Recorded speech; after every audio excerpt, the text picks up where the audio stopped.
Hello, everybody. Good morning, and welcome back to the latest edition of the Morning Bulletin here on the Blood Red channel. I'm your host, Edward Kay.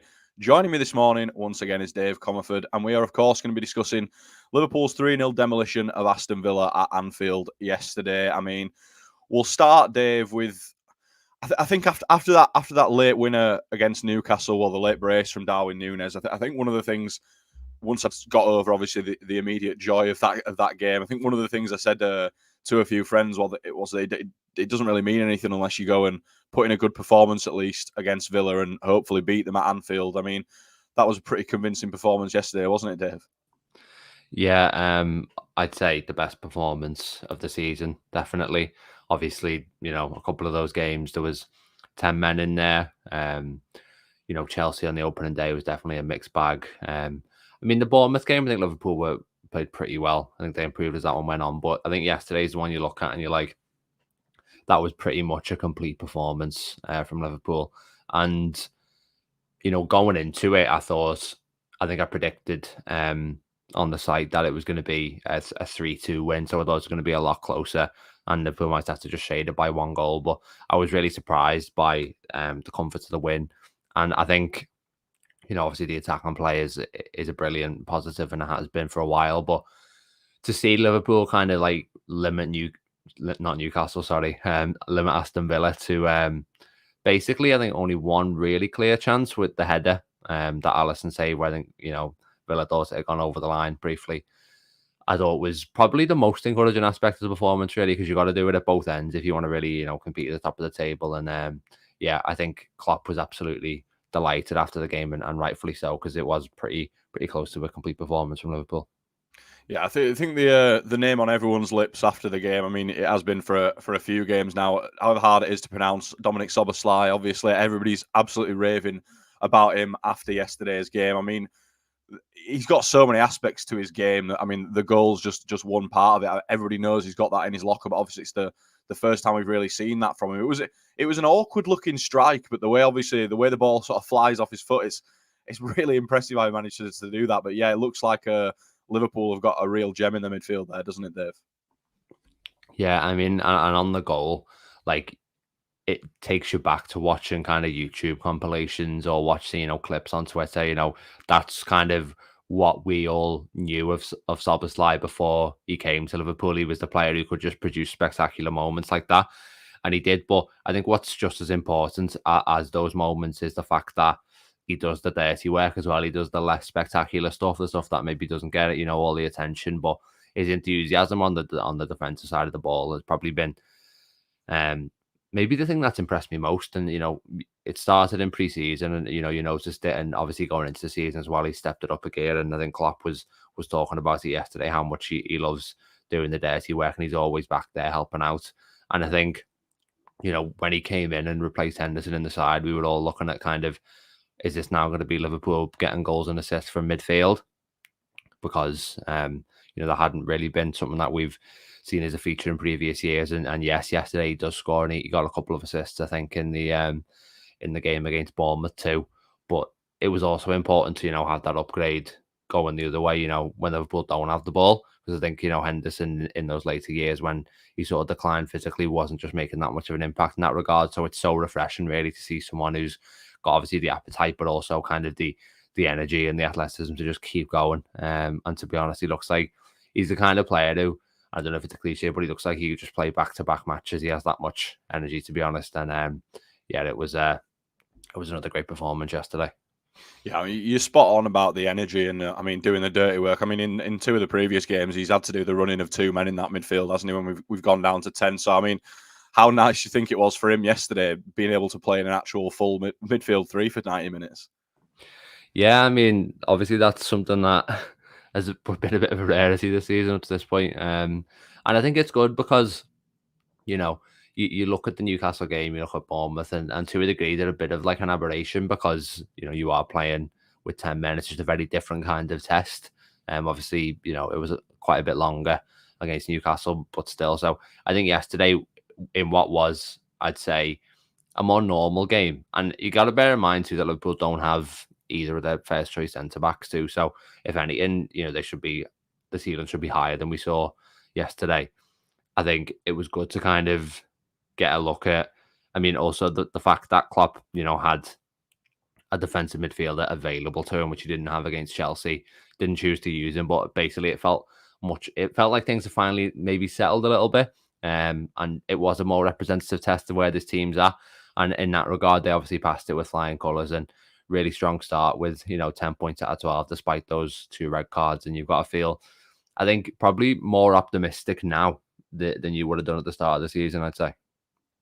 Yeah, as you say, sort of a bit of a settled midfield. One area of the pitch that I still wouldn't say is settled, but not in a bad way at all. I mean, that attacking three, it's difficult to know on for any given game who is going to be lining up for Liverpool, other than really Mo Salah's a bit of a given on the right, obviously. I mean, Darwin Nunez did pretty much everything yesterday but score. It was a typical Nunez performance, wasn't it, really? I mean, the game sort of just revolved around him. He's obviously got the flick on for Salah's goal, hits the post before Matty Cash bundled it into his own net for the own goal. Do you think he sort of seized on that opportunity he's been given post the Newcastle brace, and do you think he's done enough to warrant a little bit of a extended period in that front three? It's tricky because, I don't know what to make of that performance yesterday, because I think from any other attacker, you're sort of looking at it and saying, that it's so positive. Like everything you mentioned there, his role in a couple of the goals, I think, the energy he brought to the team, the runs he was making, was all really positive.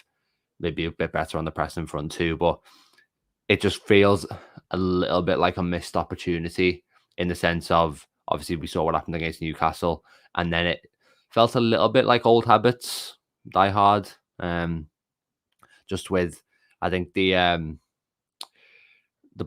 chance that I think back to most was the one where Salah played it across, and he kind of like lunged at it with his foot and then tried to head it, and it was a little bit awkward, the technique, but that was the one I think he really, really should have scored. And so I'm a bit torn on it, because it feels like, in terms of waiting for this Nunez explosion, that it kind of felt like a good moment last week to kind of kick on from that. And I think he did play well, and I'd probably still, start him against Wolves after the international break, assuming there's no issues. But again, like, it's just that missing piece is there still, a little bit. And let's see how he does over the course of the full season, how many goals he scores. Because like I say, he was good generally. It's just, it does play on your mind a little bit when he misses some of the chances that he does miss. Yeah, I felt a bit bad for him on that Salah one. It looked like he just obviously he went for it with his foot first, didn't he? And then realised he'd messed it up, got himself in a bit of a tangle. And to be fair to him, still managed to get his head on the ball. But I mean, it would have been pretty impressive if he'd managed to score with his body in the position it was. But one person who did obviously manage to score from a Nunez flick on was Mohamed Salah. Clearly not too busy thinking about the Saudi rumours. There was a pretty loud roar at Anfield, probably the biggest one of the day when he scored. And do you think that was just Liverpool fans showing their appreciation and showing that they don't want him going anywhere?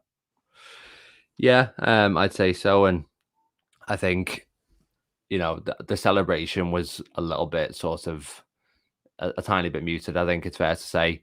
I think it's funny with footballers how when they want to indicate that something's, that it's not 100% normal, it's almost like they're not allowed to smile anymore. It's like they have this sort of briefing where they can't do it. But yeah, I don't expect sort of anything to come of that in terms of any in the next couple of days with Saudi Arabia or anything like that.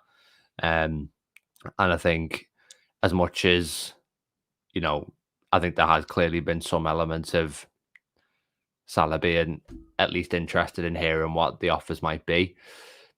There was no sort of impact on the performance. It was a very, very quintessential Mohamed Salah performance, I'd say, in the sense that not maybe always completely prominent in the game, but pops up to get his goal from obviously the corner, and the application was, and the professionalism, you can never really call into question. So to be honest, I think we've not heard any kind of clear cut denial from Salah's camp of being interested in the move. I think there's probably a reason for that, but I also think that if and when the Saudi deadline passes this week and Salah's still a Liverpool player, I think he'll be more than happy to just knuckle down and go for another big season.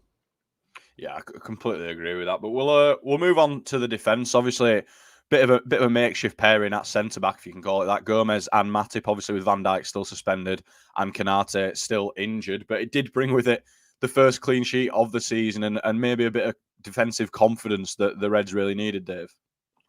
Yeah, I mean, sometimes you can get a clean sheet and you've just ridden your luck, and you keepers that as we saw a couple of times last season. You keepers had to make a string of great saves. Knew the team had been wasteful, but I think yesterday that was a well-earned clean sheet. Like I say, there was the chance where Alisson makes a save from the header, but aside from that, I can't recall many kind of clear openings for Aston Villa. Maybe one or two, like where players didn't get a clean strike on the ball or anything like that. But yeah, I think that's a big positive as well, because you obviously you can't afford to be needing to score twice to win every game, and there was maybe a hint in the first few weeks that Liverpool were going to have to do that most matches, and hopefully they can obviously build on that. And you know what, credit where it's due to those two players. I thought both of them did well yesterday. There's been, I think, a lot of justifiable concern over going into the season with those two as the 3 and 4 options. But I think this week and last week, they've done really well. And I think what's important to remember is, as much as I would obviously have loved, and I think Liverpool did need to bring in kind of a new young left-footed centre-back for that role. Gomez and Matip, up until last season, I think have been pretty strong deputies, I'd say. Both struggled last year. So I think the hope is that they can kind of recover form as well. I mean, with Matip, you don't know if it's kind of like just a decline at this point. It could be. He's had a lot of injuries. But with Gomez, you kind of retain that hope that, he can find a bit more form, because there's not necessarily a reason that he should just, drop off now. Because like I say, I do think while he wasn't necessarily a starting level player for Liverpool before last season, he was kind of much more dependable. I think he had a really, really tough year last year overall. I think the same for Matip, but encouraging signs from them so far. And if they can, there's going to be the odd sort of bad game from them because you're just naturally less consistent. But if they can, get sort of, if they're more recognisable in their performances for the most part when they play this season, and obviously they'll be heavily involved in the Europa League, you'd say, then I think, and obviously if they stay fit as well, then maybe Liverpool can get by. I think there's a reason to feel maybe a little bit reassured by what we've seen the past couple of weeks, although there's obviously a long way to go. Yeah, I think the only real thing missing from Matip's performance yesterday was he should have done a lot better with that free header in the box, but did the work in our box, so that's all that really matters. We'll move on now to discussing the only real negative from the game. Trent Alexander-Arnold got a knock on his ankle around the 70th minute and had to go off. I mean, how worried are you about this one, Dave? He's having a scan. We'll probably get the results of it maybe today, later tomorrow, especially given that obviously Connor Bradley deputised for him quite well in pre-season, but I think he's out for 8 to 10 weeks, something like that, with a stress fracture in his back. And Gomez, who obviously can play right back, looks so good at centre-back yesterday. And Van Dijk, if he gets that extra suspension, might not be back. We don't know if Konate will be back for that Wolves game. So how worried are you about the state of the defence in terms of injuries right now? Well, I mean, on the Trent one, the only sort of thing that we kind of know at this stage is that he told Klopp that he doesn't think it's too serious. And obviously, you can't necessarily just take the player's word for it. But I think just based on that, I'm not kind of hugely concerned. And, the fact that the international break's coming up now means that there is kind of, you don't imagine he's going to be involved for England in any capacity now. So there should be at least a couple of weeks to rest. And I think Liverpool can kind of use that also for Konate, use it for Thiago as well, just to get players back. So the timing of it isn't that bad in that sense. I suppose you could argue that it hasn't come at the ideal time in terms of, like you say, that Van Dijk possibly being suspended, Konate not being fully fit, things like that. I think more generally, it's highlighted what me and James Martin talked about on one of the Liverpool.com podcasts in the off-season, where we said, what are Liverpool going to do when Trent's not available or Trent isn't playing, because this new system basically revolves around him moving into midfield, and I don't necessarily see anybody else in the squad who can play that role. So, if Liverpool are going to Wolves in a couple of weeks' time and Alexander-Arnold isn't fit to play, and there's obviously a decent chance of that happening, then what are they going to do? Is it going to be a more conventional 4-3-3 or something like that? And what kind of impact is that going to have? So I think that's really the big question mark in all of this, is what's going to kind of be the plan B if Liverpool need to implement it. And we'll either find out the answer against Wolves, like I say, or it'll be probably in the Europa League group stage, where I can't necessarily imagine him playing too heavy a part. Yeah, well, we'll wait and see what the news is from the scan. Obviously, as you said, going into the international break now, big break for Konate and Trent. They've got just under 2 weeks, 12 days until Liverpool take on Wolves on the 16th of September away from home. But until then, it is the international break. Sadly, I know nobody looks forward to that. We certainly don't. There's a lot less to talk about on these when it is that break. But do keep tuning in. We'll obviously bring you all the news on Trent's ankle and any other breaking news on, maybe there'll be another Salah bid today. Who knows? But for now, that is all we've got time for. So, Dave, thanks for joining me, and we'll catch you on the Morning Bulletin next time.